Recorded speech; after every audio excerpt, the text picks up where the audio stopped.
vamos a acudir al pasado y buscar aquella fuerza espiritual de aquellos hombres y mujeres del pasado, porque ese espíritu, esa fuerza espiritual realmente se convierte en fuerza material.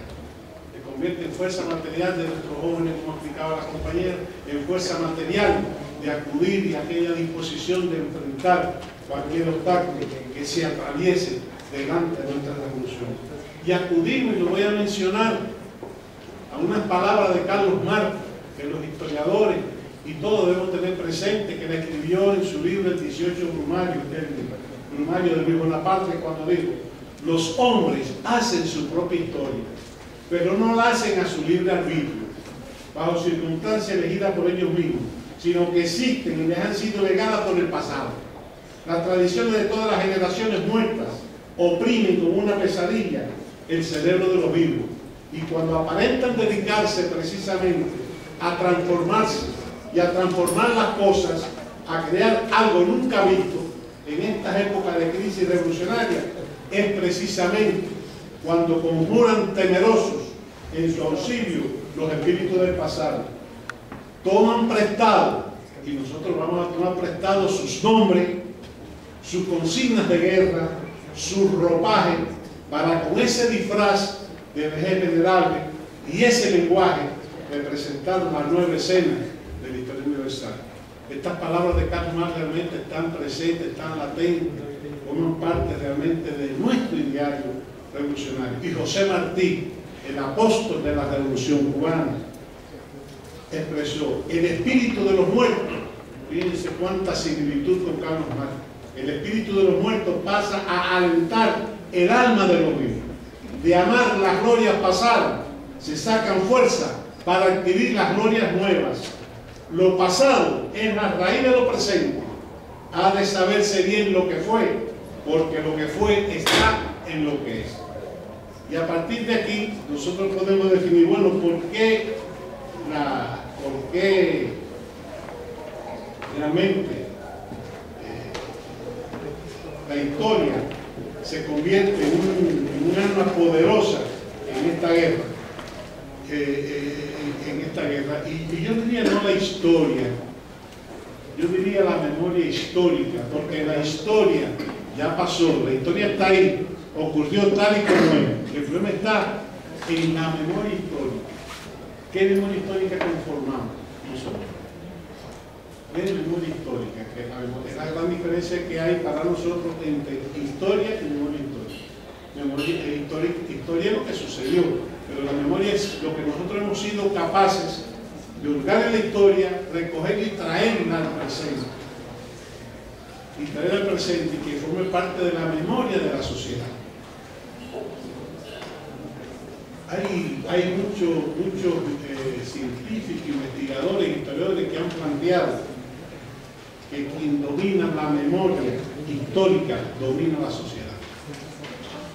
Es la manipulación de la sociedad. Y nosotros realmente tenemos experiencia de eso. Desde antes de 1959, desde antes del triunfo de la revolución. Incluso el compañero Fidel ha dicho: ¿qué nos dijeron en la escuela? ¿Qué nos decían aquellos inescrupulosos libros de historia sobre los hechos? Nos decían que la potencia imperialista no era la potencia imperialista, sino que, lleno de generosidad, el gobierno de Estados Unidos, deseoso de darnos libertad, había intervenido en aquella guerra y que como consecuencia de eso éramos libres. O sea, ya el ejército libertador, el ejército Mambí, como se le llama, ya tenía la guerra ganada, enfrentado al ejército colonial de España. Cuando ya los Estados Unidos veían que Cuba iba a vencer, se meten en la guerra y después le hacen ver al pueblo que gracias a su intervención Cuba fue libre entre comillas, ¿verdad? Hay evidencia de cómo ellos fueron capaces de lograr una ruptura de las tradiciones que creó, de las actitudes revolucionarias, para ser más exacto, de las actitudes revolucionarias que creó, que desarrolló el ejército libertador, con el Ejército Nacional que crearon los gobiernos neocoloniales en Cuba. Hubo una ruptura. Fíjense que por ley, hay una ley que le voy a decir hasta el número, el decreto número 45 del 13 de enero de 1912 prohibía que los miembros del Ejército Nacional de Cuba visitaran los centros de veteranos. Los centros de veteranos, los veteranos de la guerra de independencia. Ahí se concentraba la historia viva del Ejército Libertador. Y se prohibió por decreto que no podían acudir a esas reuniones, a escuchar la historia de esos viejos que contaban, que narraban. Es decir, que los Estados Unidos borró, no hubo guerra de independencia, no hubo Partido Revolucionario Cubano, no existió Máximo Gómez, no existió Antonio Maceo, no existió José Martí. Realmente que ya nosotros sufrimos realmente esa ruptura de las tradiciones. Y decía ahorita, bueno, ¿por qué la historia? ¿Por qué la historia se convierte realmente en... La memoria histórica cubana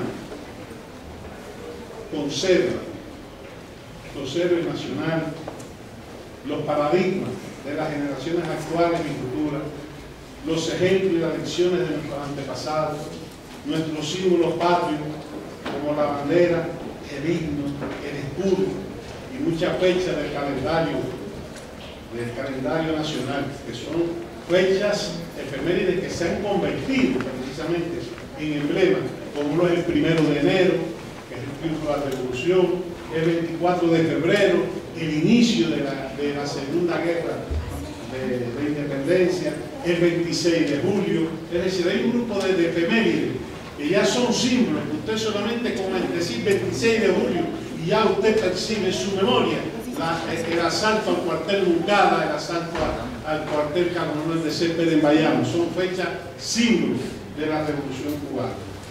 Y el enemigo precisamente está intentando de falsear esa memoria histórica, de destruir esa fecha símbolo, de destruir esos paradigmas. Y le voy a poner algunos ejemplos de cómo ellos lo emplean.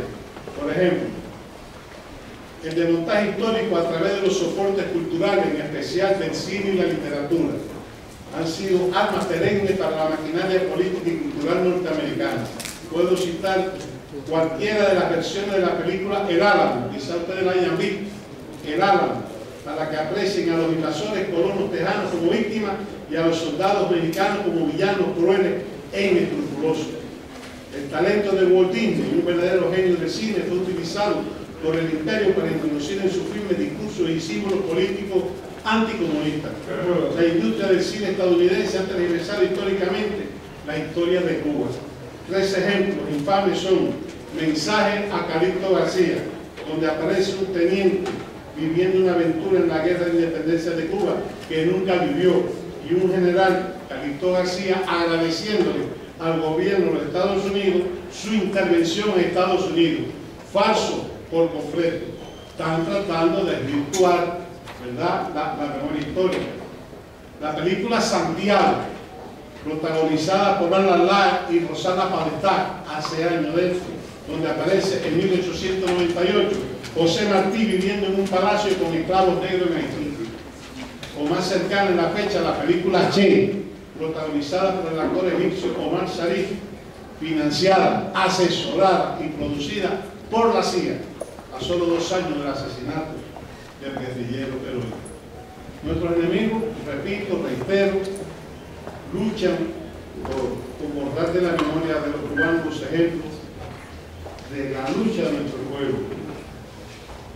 El presidente del Instituto de Historia de Cuba, el compañero González Barrio, René González Barrio, por cierto, estuvo aquí en el servicio diplomático en México, ha investigado las diferentes formas que emplea el enemigo para falsear la memoria histórica del pueblo cubano. Hoy, por ejemplo, como un botón de muestra, están edulcorando la década de los años 50 como una época de esplendor económico y un supuesto boom de desarrollo nacional, y la figura de Fulgencio Batista como la de un estadista centrado en materializar un proyecto de desarrollo nacional integral y armonioso. Es decir, no hacía falta la revolución.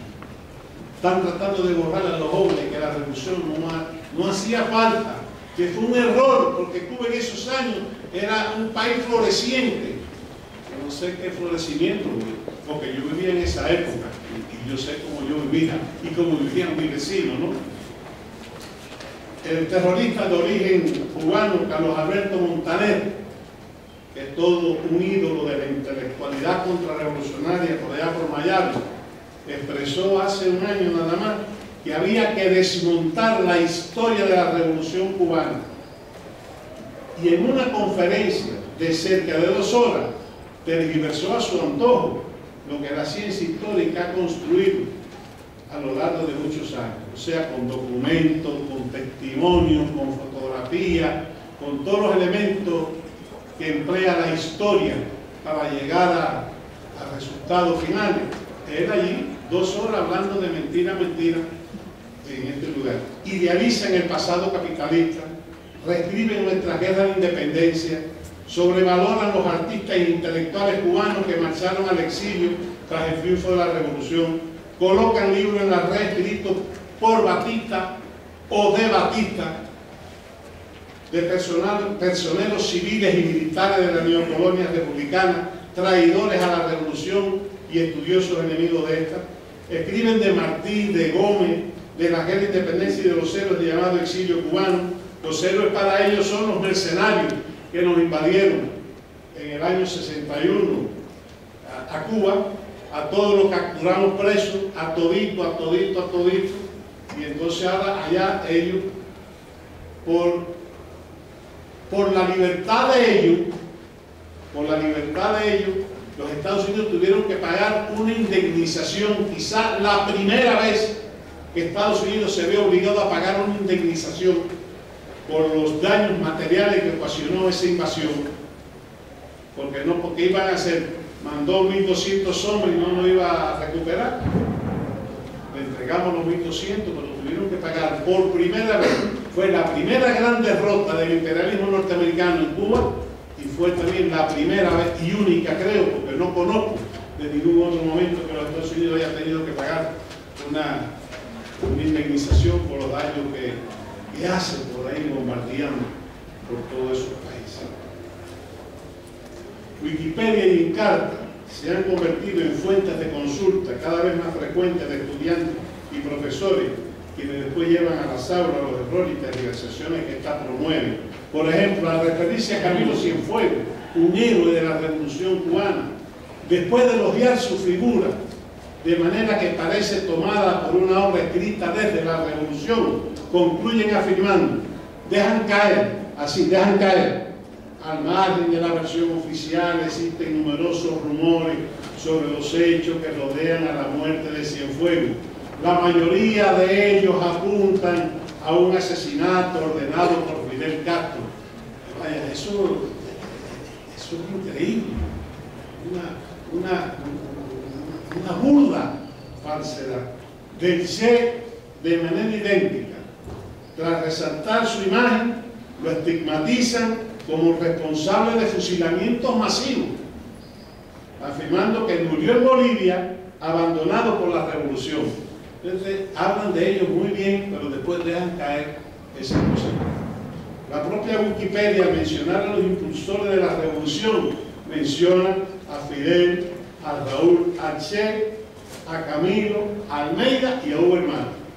Hugo Hermato es un traidor. Hugo Hermato traicionó a la revolución, pero lo ponen ahí. Es decir, que estos son un montón de muestras de cómo ellos están tratando de tergiversar nuestra historia. Ante estas acciones enemigas, los historiadores cubanos, hoy, unidos y comprometidos, vamos asumiendo un protagonismo más activo y responsable enfrentado a ese desmontaje. Son varias las instituciones que trabajan la historia en Cuba desde diferentes perspectivas. La Academia de Historia de Cuba es un órgano consultivo que agrupa a prestigiosas autoridades de la Historiografía Nacional. El Instituto de Historia de Cuba es un órgano consultivo que agrupa prestigiosas autoridades de la Historiografía Nacional. El Instituto de Historia de Cuba tiene por razón social la investigación de la historia nacional de la Oficina de la Historia Nacional. La Oficina de Asuntos Históricos que dirigimos nosotros le corresponde preservar el patrimonio vinculado a José Martí, porque nuestra oficina conserva los documentos originales de José Martí. Y está la Unión de Historiadores de Cuba como una ONG que agrupa a todos los historiadores del país y trabaja en la investigación, la enseñanza, la divulgación y conservación de la historia. Están las oficinas de las ciudades patrimoniales que investigan y elaboran en función de la preservación de la historia y los patrimonios locales. El Centro de Estudios Martianos, que concentra la investigación en la obra de José Martí. El Centro de Estudios Ernesto Che Guevara, la obra de este insigne revolucionario. Y el Ministerio de Educación precisamente está enfrascado en perfeccionar la enseñanza de la historia en sus estudiantes para lograr que la historia sea más atractiva por los niños, los adolescentes o los jóvenes. Las universidades igualmente y sus facultades de historia despliegan un arduo trabajo de formación de profesionales y de investigación, y el Instituto Cubano de Radio y Televisión también trabaja estos temas, divulgando también de una manera muy amena, utilizando los resortes del video, de la imagen, la divulgación de nuestra historia.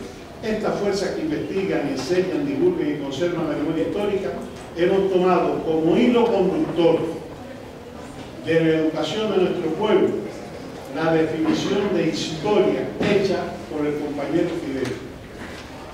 Esta definición la hizo Fidel el 4 de mayo de 1984, cuando escribió: para nosotros, la historia, más que minuciosa y pormenorizada crónica de la vida de un pueblo, es la base, es el sostén para la elevación de los valores morales de ese pueblo, para el desarrollo de su ideología y para el desarrollo de su conciencia. La historia es un instrumento y vehículo de la revolución. Muchas gracias.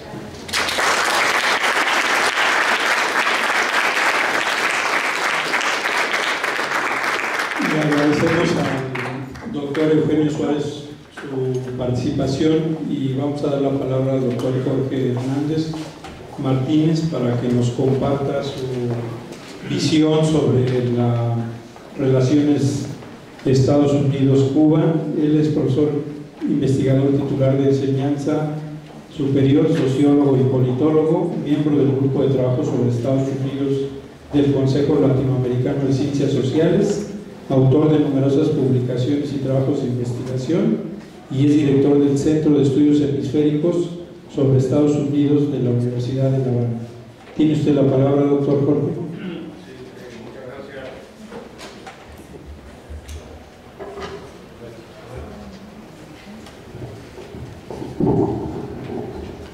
Muchas gracias, Javier Huerta. Bueno, ante todo, expresar la gran satisfacción por la posibilidad que nos ha brindado la UAM, los directivos del área de ciencias sociales, del Departamento de Derecho, las instancias estudiantiles, por esta oportunidad, compartir un pedacito de tarde. Gracias a todos los presentes por estar aquí. Nosotros siempre sentimos una gran satisfacción cuando tenemos ocasión de compartir puntos de vista y hablar acá en México. Por todo lo que se ha dicho, hay una gran cercanía desde el punto de vista histórico, pero también hay una gran identificación desde el punto de vista cultural. Nos sentimos como en casa. En la UAM, en mi caso no había estado aquí en este recinto, pero había estado en Xochimilco y en Iztapalapa en oportunidades anteriores, en diversos momentos en la UNAM, en algunas instituciones privadas también, y en otros lugares fuera del Distrito Federal. Lo más estimulante, sin embargo, cuando estamos tan jóvenes, el tema que se ha venido tocando acá, que tiene que ver con Cuba, pero tiene muchos vasos comunicantes, como ustedes pueden deducir, en la medida que la compañera Fijay hablaba de la juventud en Cuba, quizás le haría falta toda una mañana por poder hablar de eso con más detenimiento. Y en el caso del compañero Eugenio Suárez, porque habló de los intentos de tergiversar, de manipular la historia. La historia y la memoria son parte de la identidad de una nación, y sin identidad pues uno no es nada. Esa expresión que dicen que saber de dónde venimos, que es lo que nos permite saber dónde estamos y hacia dónde vamos, y es una realidad. Y uniendo esos dos temas que ellos han tratado, pues, queda claro que también se ha tratado de tergiversar y manipular mucho la realidad de Cuba en general, la de ayer, la de hoy, pero también el lugar y papel de la juventud. Y si alguno de ustedes ha estado en Cuba, pues si se sienten estimulados para ir en algún momento, van a encontrar ahí en las calles de la capital, de la Universidad de La Habana, que es la principal, la más antigua de las universidades, aunque hay un montón en la propia capital y en todo lo largo y ancho de la isla, jóvenes prácticamente iguales a los de cualquier parte del mundo, igual a los de acá. En una etapa se pensaba hasta que los jóvenes cubanos se vestían de una manera distinta, que andaban casi sin zapatos. Eso es parte de las caricaturas que han circulado en periódicos del mundo y tienen probablemente los mismos blue jeans, las mismas botas que tienen ustedes aquí, y se escucha la misma música. Y sin pretender presentar una realidad, digamos, construida virtualmente, tenemos una gran conciencia de que, como una canción del trovador cubano que se oye en todo el mundo, Pablo Milán, es una canción que dice: no vivo en una sociedad perfecta. Cuba es justamente una sociedad con montones de contradicciones y de problemas y de cosas a mejorar, pero tiene ese sentido de dignificación histórica y de civismo que la ha hecho grande a lo largo del tiempo y que la acerca mucho a las jóvenes generaciones de acá de México. Cuando el compañero consejero Simón Hernández, ¿no?, que si recuerdo bien hablaba y decía de todos los afanes que tienen muchos jóvenes en México y aquí en el caso de la UAM por organizarse y por darle un cauce a sus inquietudes desde el punto de vista social, también en un terreno de significación o de impacto político. Y desde luego todas esas inquietudes no solamente son de los que son jóvenes hoy día, como ustedes que están acá esta mañana, los que tenían esa edad o eran jóvenes a finales de la década del 60 cuando Tlatelolco y hoy como Ayotzinapa, por ejemplo. Y entonces en Cuba realmente ese es un tema que nos moviliza mucho, y Ley hizo referencia así como de pasado, pero una fecha que es realmente muy importante, que es que pasado mañana, el viernes 13 de marzo, es la conmemoración, casi 60, algo así, acercándose, del 13 de marzo del año 1957, cuando los jóvenes cubanos, había una organización juvenil, el directorio revolucionario, ¿no?, ¿sí?, que lideró un asalto al Palacio Presidencial. Hoy día allí lo que hay es un museo, el Museo de la Revolución. Y se suponía que el dictador Fulgencio Batista, y haciendo un pequeño matiz aquí a la palabra introductoria excelente del amigo Javier Huerta, pero él decía que había un gobierno autoritario, en realidad era más que eso, un gobierno dictatorial. La cifra de jóvenes cubanos, estudiantes y trabajadores, que fueron masacrados por la tiranía de Batista, después de ser torturados brutalmente, se ha hablado como de más de 100.000, no, como de 20.000, perdón, de 20.000 cubanos, 20.000 cubanos. Y eso es una cifra grande, como expresión de todo un poder que se ejercía de manera unilateral, que trataba de acallar la crítica, de pisotear la democracia. Y era una buena muestra para entender que pluripartidismo y democracia no son sinónimos. En la década de 1950 fue cuando en Cuba, la Cuba neocolonial, pseudo-republicana, cuando hubo más partidos políticos y cuando más se pisoteaba el derecho a la libre expresión, a la participación popular, en fin, al ejercicio de la democracia. En el caso de Suárez, él ha puesto sobre la mesa la importancia de la historia. Sería como si para México, y de esto hay antecedentes también, de esto se han hecho cosas por parte de la política imperialista del vecino del norte, pero se tratará de naturalizar, digamos, determinados símbolos patrios o patrióticos que pueden tener ustedes acá, y que empezara a circular entonces de repente algún texto que dijera que los niños héroes de Chapultepec ni fueron tan héroes o que tampoco eran tan niños, para poner un ejemplo. o que tratara de desvirtuar el carácter de la Revolución Mexicana. En Cuba estuvimos muy al tanto en el 2010, cuando las conmemoraciones por el centenario de la Revolución Mexicana y el bicentenario de la independencia de México. Porque circularon también muchos trabajos donde se discutía sobre el legado de la Revolución Mexicana.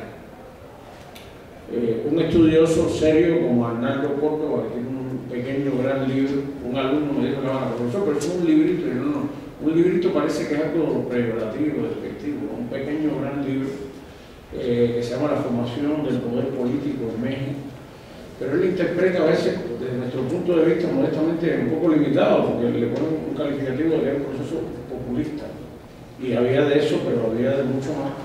Y Jesús Silva Herzog, que escribió también un trabajo que hablaba sobre el carácter de la Revolución Mexicana, diciendo como que bueno, eso como que se había evaporado, se había disipado, el legado